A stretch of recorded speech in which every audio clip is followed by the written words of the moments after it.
कहानी में मैं आज आपको जो कहानी बताने जा रहा हूँ बहुत मज़ेदार कहानी है। वो आपकी कहानी है, वो मेरी कहानी है, बहुत सारे लोगों की कहानी है। जो लोग सोशल मीडिया देखते हैं उनके लिए तो ये कहानी बहुत ही मज़ेदार है। कहानी का विषय है राय का रायपुर। एक व्यक्ति ने एक प्रश्न लिख करके सोशल मीडिया पर पोस्ट कर दिया कि मेरी आँख सुबह 4 बजे खुल जाती है, क्या करूँ। धड़ाधड़ उत्तरों की बाढ़ आ गई, बरसात होने लगी ज्ञान की। ऐसा लगा कि व्यक्ति ज्ञान की बाढ़ में डूब जाएगा। डॉक्टरों ने कहा कि आप अपना लीवर चेक कराओ। सुबह सुबह आंख खुलने का मतलब है कहीं ना कहीं लीवर जो है उसके अंदर कुछ ना कुछ प्रॉब्लम चल रही है। ज्योतिषियों ने कहा कि भाई जुपिटर की दिक्कत है, गुरु जो है वो कहीं ना कहीं आपको गुरु की दशा है, उसका उपचार करें, उसका कुछ करें, व्यवस्था करें। आध्यात्मिक लोगों ने कहा कि ईश्वर की आप पर विशेष कृपा हो रही है, आपको ब्रह्म ज्ञान होने के चांसेस है, आत्मज्ञान होने के चांसेस है, इसलिए ब्रह्मांड के ऋषि मुनि आपको मैसेज डाल के सुबह सुबह जगा रहे हैं। मोटिवेशनल स्पीकरों ने कहा कि नहीं नहीं, सुबह उठ गए हो तो उठ करके जाओ, दौड़ो, भागो, पढ़ो, लिखो, एक्साइटमेंट से जीवन को बिल्कुल सूरज की तरह चमकदार बनाओ। वहीं पर और लोगों ने भी ज्ञान दिया। हर किसी व्यक्ति ने इतना ज्ञान दे दिया, इतना ज्ञान दे दिया कि राय का रायपुर हो गया। अब प्रश्न यह है कि इतने सारी सलाहों में किसकी सलाह मानी जाए, किसकी सलाह मानी जाए, किससे पूछा जाए। और पूछा एक, उत्तर आए 100। एक जमाना था जब 4 ऑप्शन आते थे, A, B और C और D। उसमें से कोई एक चुनना था तो भी 3 कहीं ना कहीं आपको भ्रमित करने के लिए थे, लेकिन यहाँ तो एक के जवाब में 100। तो कैसे उसका अनुभव करो।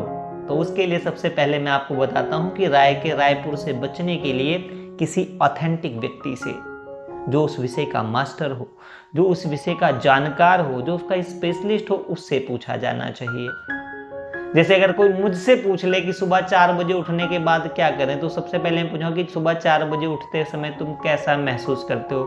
फ्रेश महसूस करते हो, थका महसूस करते हो, अच्छा महसूस करते हो, क्या महसूस करते हो।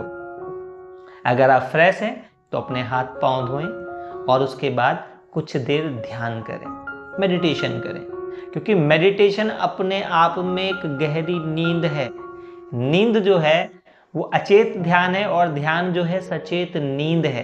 तो मित्रों, जो भी राय ले लेके रायपुर में फंस गए हैं उनके लिए एक ही सलाह है, ध्यान करो, मेडिटेशन करो। ध्यान करने से आपके अंदर वो विवेक जागृत हो जाएगा कि आप समझ जाएंगे कि प्रश्न किससे पूछा जाए। ये किस्से सभी को सुनाते नहीं हैं मगर दोस्तों से छुपाते नहीं हैं। तो ये बात आपको बहुत ऑथेंटिक लोगों से करनी है। सबसे नहीं दो देना है, सबसे नहीं पूछना है, विशेष से पूछें जो आपके जीवन में वैल्यू ऐड कर सकते हो। इसलिए फिर एक बार मैं बताना चाहूंगा कि जिनका भी राय ले लेके रायपुर हो गया है वो सिर्फ अपनी लाइफ में ध्यान को सम्मिलित करें।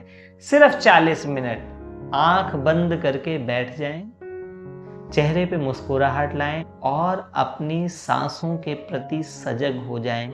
हर आती जाती सांस के प्रति सजग, शांत, सिर्फ साक्षी होकर के अपनी सांसों को देखें। कहां से आ रही है, कहां से जा रही है, कहां से आ रही है, कहां से जा रही है। सिर्फ अपनी सांसों के साथ एक हो जाएं और आप पाएंगे कि आपको समझ, आपको बोध पैदा होने लगा और फिर आप जो है इस इंफॉर्मेशन की बाढ़ से नॉलेज और नॉलेज से विजडम तक की यात्रा कर पाएंगे। आशा करते हैं आपको ये कहानी अच्छी लगी होगी, राय का रायपुर। तो अगर आपके जीवन में भी कहीं राय का रायपुर हुआ है तो कमेंट बॉक्स में ज़रूर लिखें कि हाँ जी, राय का रायपुर हो गया है। और जिन लोगों ने राय ले लेकर के अपनी ज़िंदगी को रायपुर बना रखा है वो ध्यान करें। हरिओम तत्सत। आज के लिए इतना ही। सबके हृदय में विराजमान ईश्वर को नमन, वंदन और प्रणाम।